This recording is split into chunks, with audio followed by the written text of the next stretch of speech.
صلی اللہ علی محمد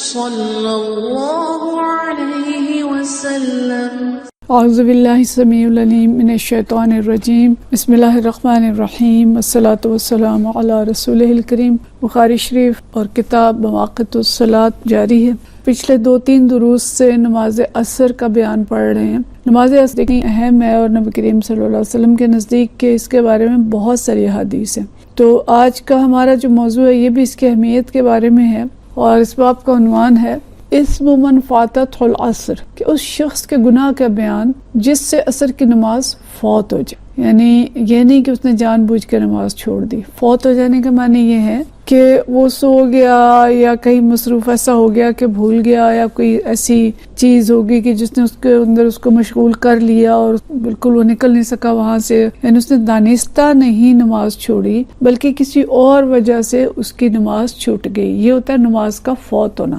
جو کہ جان بوجھ کے نہیں ہوتا۔ اگلا باب جو ہے وہ نماز ترک کرنے کے بارے میں، اور وہ ہے اسم من ترک العصر۔ تو ترک العصر وہ ہے کہ جو جان بوجھ کر نماز چھوڑ دے، ترک کر دے، وہ الگ چیز ہے۔ اور یہ ہے جس نے جان بوجھ کے نہیں چھوڑی لیکن اس کی کسی وجہ سے نماز جو ہے وہ فوت ہوگی۔ اور یہاں دیکھیں کہ لفظ فوت جو استعمال کیا نماز کے لیے، کہ یہ کسی زندہ چیز کے لیے، زندہ چیز جب مر جاتی ہے تو اس کے لیے لفظ موت یا فوت جو ہے وہ استعمال کیا جاتا ہے۔ تو نبی کریم صلی اللہ علیہ وسلم کے نزدیک نماز بھی اتنی اہم چیز ہے کہ نماز کا قضا ہو جانا بھی گویا نماز کا فوت ہونا ہے، اور ایک بہت بڑا نقصان ہے۔ ہم فوتگی بہت بڑا نقصان سمجھتے ہیں نا، کہ کوئی ایسی چیز جو چلی گئی یا واپس نہیں آئے گی۔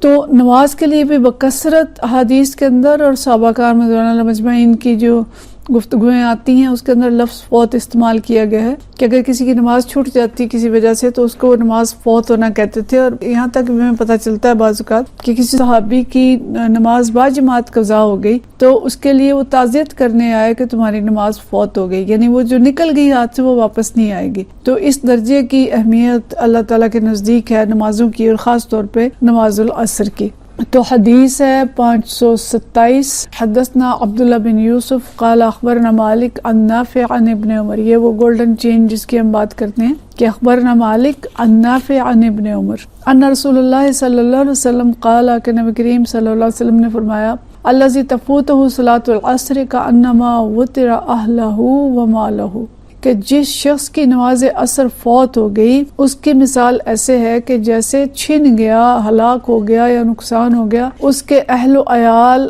اور مال و متاع کا۔ یعنی اس کے اہل و عیال اور اس کا مال و متاع سب کچھ ختم ہو گیا، چھن گیا، لٹ گیا، نقصان ہو گیا۔ لیکن اتنی بڑی بات ہے جو ہم تو کبھی سوچ بھی نہیں سکتے کہ نماز کی اہمیت جو ہے وہ اتنی زیادہ ہوگی کہ ایک نماز اگر کسی کی چھوٹ گئی ہے، اور خاص طور پہ یہاں پہ جو فرمایا کہ نماز عصر اگر کسی کی چھوٹ گئی ہے اور اس نے دانستہ نہیں چھوڑی، کسی وجہ سے اس کی فوت ہو گئی ہے، تو اس کا اتنا بڑا نقصان ہوا ہے کہ جیسے اس کے سارے اہل و عیال اور سارا مال لٹ گیا ہو اور اس کا نقصان ہو گیا ہو۔ تو یعنی یہ اتنا بڑا نقصان ہے کہ اگر کسی شخص کو کوئی اطلاع دیتا ہے کہ بھی تیری پوری جائیداد لٹ گئی اور تیرے سارے اہل و عیال مر گئے، تو اس کے ذہن کی کیفیت کیا ہوگی اور اس کو کتنا بڑا صدمہ ہوگا۔ لیکن ہماری نمازیں تو معاذ اللہ جن کی قضا ہوتی ہیں، قضا ہوتی رہتی ہے، لوگ نماز پڑھتے ہی نہیں، چھوٹی چھوٹی باتوں میں نماز چھوڑ دیتے ہیں۔ ایک سروے پچھلے دنوں کوئی ذکر کر رہا تھا، مجھے اس کی اوتھینٹسٹی نہیں پتا، لیکن تذکرہ یہ ہو رہا تھا کہ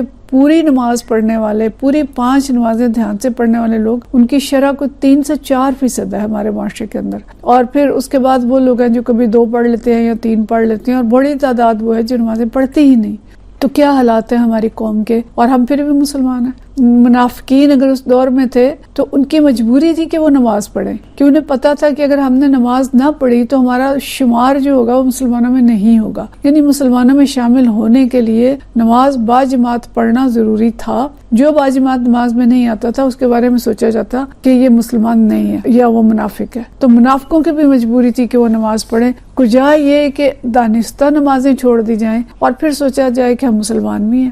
تو بہت سخت یہ حدیث ہے، اور اس کے بارے میں ہمیں سوچنا چاہیے کہ کتنی بڑی تشبیہ جو ہے اللہ کے نبی صلی اللہ علیہ وسلم نے دی ہے۔ امام بخاری فرماتے ہیں کہ یترکم، کہ قرآن میں ایک جگہ یترکم کا لفظ ہے، اور وہ تیرا رجل کا جو مطلب ہے کہ تم کسی شخص کے رشتہ دار کو قتل کر دو، تو کہا جاتا ہے وترت رجل، کہ اس شخص کو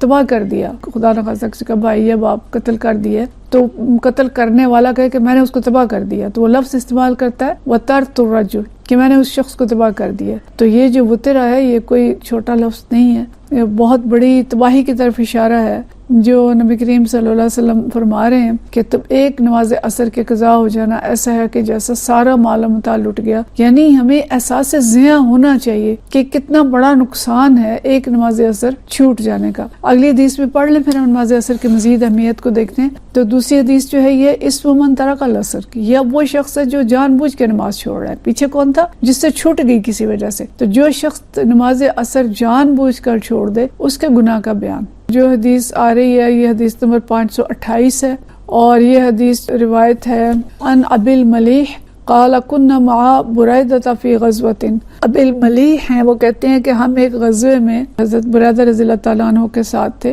فی یوم ذی غیم، ایک ایسا دن تھا جب آسمان پہ بادل چھائے ہوئے اور ہم ان کے ساتھ کسی جنگ میں تھے۔ فقالت، انہوں نے کہا، بکروا بصلاۃ العصر، کہ جلدی کرو صلاۃ عصر کے لیے، یعنی بادل ہیں تو یہ نہ ہو کہ سورج غروب ہو جائے اور پتہ نہ چلے، تو جلدی سے عصر کی نماز پڑھ لو۔ فإن النبی صلی اللہ علیہ وسلم، کہ نبی کریم صلی اللہ علیہ وسلم، قال، آپ نے فرمایا، من ترک صلاۃ العصر، کہ جس نے نماز عصر چھوڑ دی، فقد حبط عملہ، تو اس کے سارے اعمال اس کے برباد ہو گئے، اس کے سارے اعمال ضائع ہو گئے۔ وہاں تھا کہ جس کی فوت ہوگی اس کا نقصان اتنا ہے کہ گویا جیسے اس کے اہل و عیال اور مال ہر چیز برباد ہوگی، اور یہاں کیا ہے کہ اس کے سارے پچھلے اعمال جو تھے وہ برباد ہو گئے۔ تو حبط کہتے ہیں یہ ایک بیماری ہوتی ہے جانوروں کے اندر، جس میں کوئی ایسی جڑی بوٹیاں کھا لیتا ہے جانور کے جس سے وہ پھول جاتا ہے، اور پھولنے کے بعد وہ مر جاتا ہے، تو اس کو یعنی حبوط کرنا یا حبوط ہونا، اور قرآن کے اندر یہ اصطلاح جو ہے یہ استعمال کی گئی ہے بار بار حبط اعمال کی، اور اس شرک کے بارے میں زیادہ تر آیا ہے کہ جس نے شرک کیا گویا اس کے سارے اعمال ضائع ہو گئے۔ مختلف آیات ہیں جو حبط اعمال کے بارے میں آئی ہیں کہ جس نے شرک کیا اس کے سارے اعمال ضائع ہو گئے۔ کچھ اور ایسے گناہ ہیں کہ جن کے بارے میں آتا ہے کہ وہ گناہ جو کرے گا اس کے اعمال ضائع ہو جائیں گے، جیسے سورہ مائدہ کے اندر ایک آیت آتی ہے وَمَن يَكْفُرْ بِالْإِيمَانِ فَقَدْ حَبِطَ عَمَلُهُ وَهُوَ فِي الْآخِرَةِ مِنَ الْخَاسِرِينَ۔ جس شخص نے کفر کیا، یعنی جو منکرین ہیں ایمان کے، تو اس کے اعمال بالکل ضائع ہو جائیں گے، اخارت ہو جائیں گے، اور وہ آخرت کے دن بالکل خسارے میں ہوگا۔ اسی طرح جو مشرکین کے بارے میں آتا ہے کہ وَلَقَدْ أُوحِيَ إِلَيْكَ وَإِلَى الَّذِينَ مِن قَبْلِكَ لَئِنْ أَشْرَكْتَ، ہماری طرف یہ وحی کی گئی، نبی کریم صلی اللہ علیہ وسلم سے کہا جا رہا ہے کہ آپ کی طرف یہ وحی کی گئی اور آپ سے پہلے لوگوں کی طرف بھی یہ وحی کی گئی تھی کہ اگر تمام نبیوں کے بارے میں یہ ذکر ہو رہا ہے کہ لَئِنْ أَشْرَكْتَ، اگر انہوں نے شرک کیا ہوتا، لَيَحْبَطَنَّ عَمَلَكَ، تو تمہارے تمام اعمال ضائع ہو جاتے، وَلَا تَكُونَنَّ مِنَ الْخَاسِرِينَ، اور تم سب بہت زیادہ خسارہ پانے والوں میں شامل ہو جاتے۔ انہیں انبیاء تک کو یہ بات کہی گئی، اور یہ کفر کے بارے میں، شرک کے بارے میں آیا ہے۔ لیکن یہاں پہ خاص طور پہ جو چیز آ رہی ہے وہ آ رہی ہے کہ اگر کسی شخص نے نماز عصر ترک کر دی تو اس کے سارے اعمال جو ہیں وہ ضائع ہو گئے۔ گویا نماز عصر کا ترک کرنا، یہاں پہ جو شرک سے اعمال ضائع ہوتے ہیں، یہاں نماز عصر کے ضائع کرنے کا اتنا بڑا نقصان جو ہے وہ بتایا جا رہا ہے۔ لیکن یہاں پہ علماء نے ایک تشریح جو کی ہے کہ کوئی بھی گناہ جو ہے شرک کے علاوہ، یعنی شرک تو ایسا گناہ ہے کہ ساری نیکیوں کو کھا جاتا ہے، کچھ اور بڑے گناہ بھی ہیں جن کے بارے میں یہ آتا ہے، جیسے والدین کی نافرمانی ہے یا اس طرح کی چیزیں ہیں کہ ان سے نیکیاں ضائع ہوتی ہیں، لیکن کوئی گناہ بھی ایسا نہیں ہوتا شرک کے علاوہ کہ جو نیکیوں کو بالکل کھا جائے اور ان کو ختم کر دے۔ البتہ یہ ہوتا ہے کہ یہ ہمیں معلوم ہے کہ ہمارے جو نیکیاں اور گناہ ہیں وہ تولے جائیں گے۔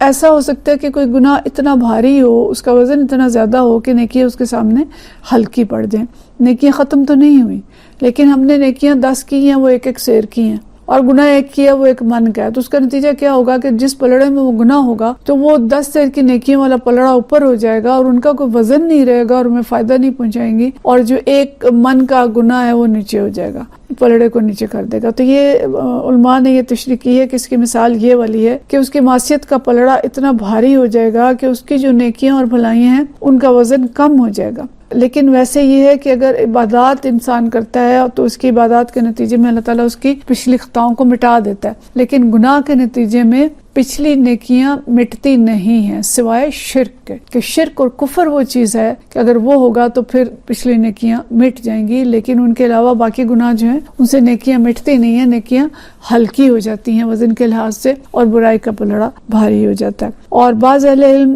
یہ بھی کہتے ہیں کہ یہاں ہفتے اعمال سے مراد جو ہے وہ تشبیہ دینا مقصود ہے کہ نماز عصر کا تارک اتنا محروم اور بد نصیب ہے جیسے وہ انسان جس کے تمام اعمال ضائع ہو جائے۔ تو اللہ تعالیٰ کے نزدیک اس نماز کی بہت اہمیت ہے، ہمیں اس کی فکر کرنی چاہیے اور اس نماز کو بر وقت پڑھنا چاہیے اور اس میں دیر نہیں کرنی چاہیے، شوق کے ساتھ پڑھنا چاہیے۔ آگے ہم مزید دیکھیں گے اور انشاءاللہ اس میں مزید احادیث بھی دیکھیں گے، اور پھر جب مزید اس نماز کی اہمیت کے بارے میں احادیث اور اقوال اور آیات بھی آئی ہیں تو ان کو بھی ہم اگلے درس کے اندر دیکھیں گے۔ وآخر دعوانا الحمدللہ رب العالمین۔